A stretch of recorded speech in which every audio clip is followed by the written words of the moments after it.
देखिया हो पूरा न सरकार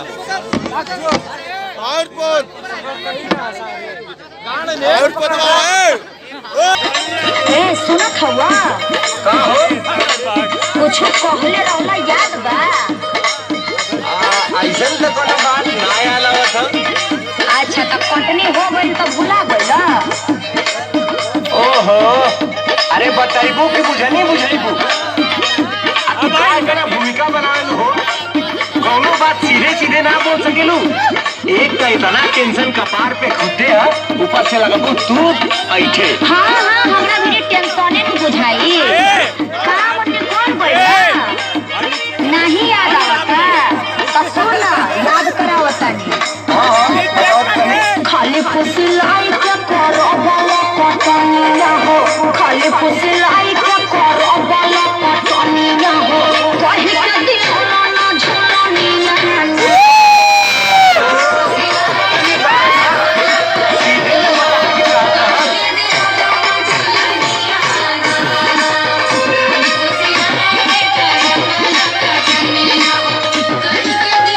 याद आई अरे पागल उतारो यादे बा लेकिन कुछ दिक्कत बा। अरे सबर का फल मीठा होला तोहरो के लिए सबर का फल आज ना तो कल। हाँ तो सबरे नु करता धनवा के भाव खाली बढ़े के तू धनिया हो, धनवा के भाव खाली बढ़े के तू धनिया हो, तोहके भाई दे चुननिया।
अरे पगली अरे तू ही हमार हीरा है, तू ही हमार मोती है, तू ही हमार दाल है,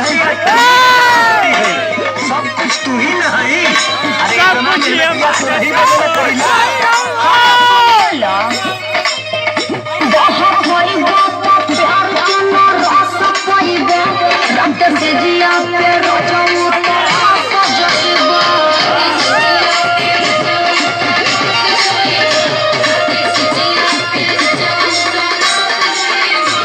बाहर होई बापा प्यार के ना रस पाइबे, रक्त से जिया पे रोजऊ तो आस जइबे।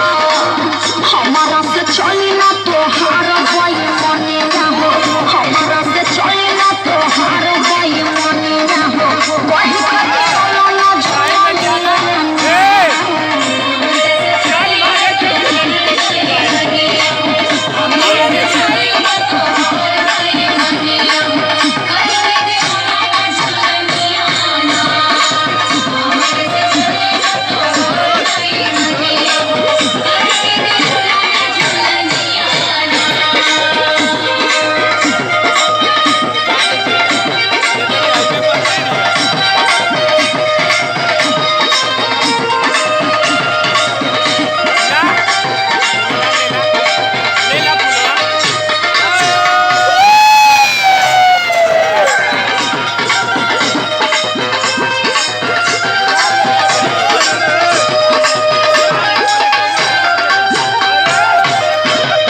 का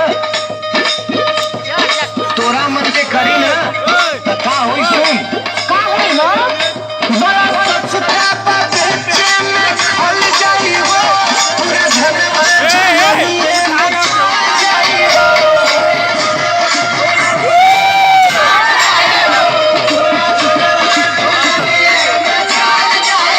आ सुन टेंशन मत ले मर्द के जबान है